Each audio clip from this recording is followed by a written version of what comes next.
What if I told you that it's possible to read someone's mind? You might think that this is only possible in the movies. But did you know that there are proven ways to read someone's mind using psychology? And the best part is that once you learn how, it's a skill that you can use for the rest of your life.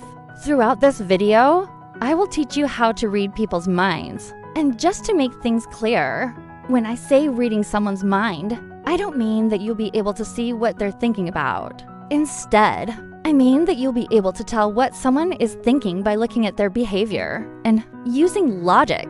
And to do that, we have to look at one of the most important concepts in psychology, which is perception. In psychology, perception is defined as the interpretation of sensory information. We all have 5 senses, which are sight, smell, taste, hearing, and touch. Now, every time we use one or more of these senses, our brain collects information from our environment. For example, if you were to go outside right now, you would be able to see the sky, feel the breeze on your skin, hear the birds, and maybe even smell some flowers. But the interesting thing here is that your brain doesn't just automatically receive these signals. Instead, it interprets them, which means that what you actually experience is not exactly what happens around you.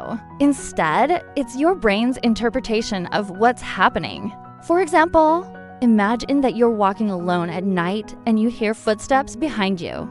Your brain will interpret this sound as someone running behind you with bad intentions. And because of this interpretation, you may start to feel afraid. However, let's say that instead of hearing footsteps, you see a dog running behind you. In this case, your brain would probably interpret this as you being in no danger, and you wouldn't be afraid. This shows us that what we perceive is not always correct. And sometimes our brains trick us into thinking something that isn't true. Now, this same concept can also be applied to other things, including body language. What I am trying to say is that the way that you perceive someone as body language tells you more about you than about the other person. This is why two people can perceive the same piece of body language in two completely different ways. And this is why reading someone's mind is actually easier than you think. Let me explain. When someone talks to you, there are 3 main pieces of information that you should pay attention to.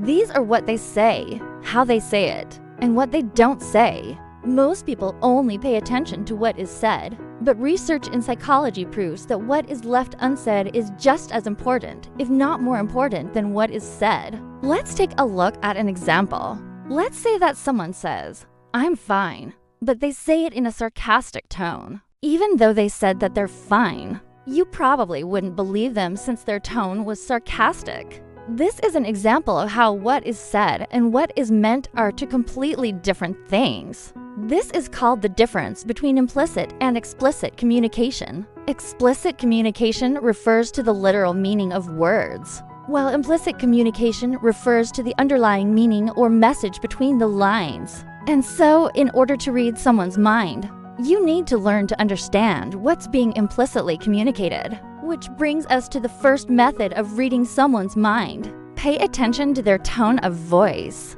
The tone of voice is the most important nonverbal cue that you can look at to try to figure out what someone is thinking. To be more specific, you need to pay attention to the pitch, the volume, and the speed of their voice. If someone speaks in a low pitch, then they are probably trying to come across as trustworthy and confident. On the other hand, if they speak in a high pitch, then they are probably nervous or insecure. As for volume, speaking in a loud volume usually means that someone wants to be noticed or that they're angry. And lastly, the speed of their voice will tell you how fast their brain processes information. If someone speaks very quickly, then they probably process information quickly as well.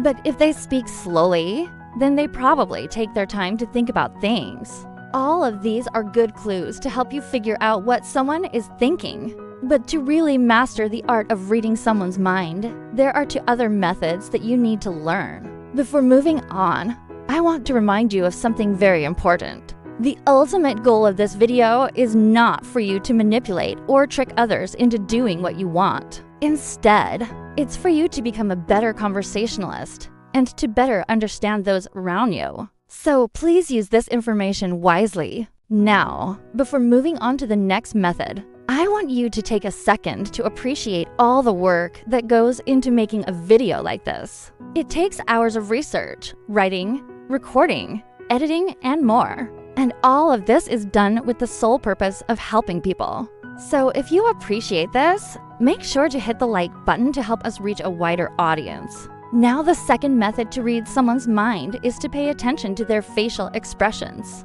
Much like the tone of their voice, the facial expressions that someone makes during a conversation can reveal a lot about them. There are a few basic emotions that are expressed through facial expressions, and each emotion can tell you a lot about the person you're talking to. For example, if someone is constantly smiling, then they are probably very happy and positive. But if they're constantly frowning, then they are probably very negative and unhappy.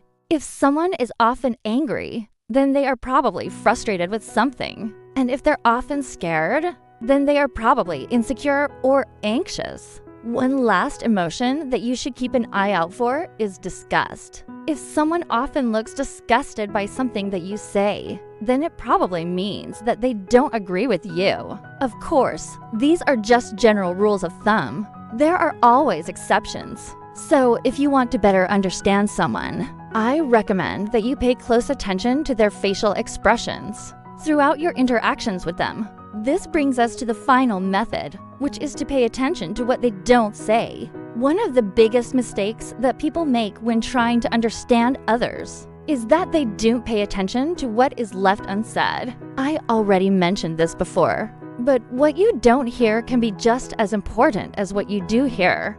This is where most people go wrong. Let me explain. Let's say that you ask someone how they are, and they respond, "I'm fine." Most people would assume that this means that they're really fine, but in reality, they might not be. Instead of assuming that what they say is true, you could ask follow-up questions to find out if they really are fine. For example, you could say, "Is anything wrong?" Or, "Is there anything I can help you with?" By asking these questions, you're letting them know that you care about them and that you're there to listen if they need to talk. It also shows them that you're not the type of person who just brushes off people as feelings. And if they do decide to open up to you, it'll show them that you're a trustworthy person who can keep a secret. So the next time you're talking to someone, make sure to pay attention to what they don't say. You might be surprised at what you hear. To recap, there are 3 main things that you need to pay attention to if you want to read someone's mind. These are the tone of their voice, their facial expressions, and what they don't say. When you're done practicing these techniques, I recommend that you share this video with a friend. Doing this will help you both improve your social skills and your ability to understand one another. Thank you for watching, and see you next time.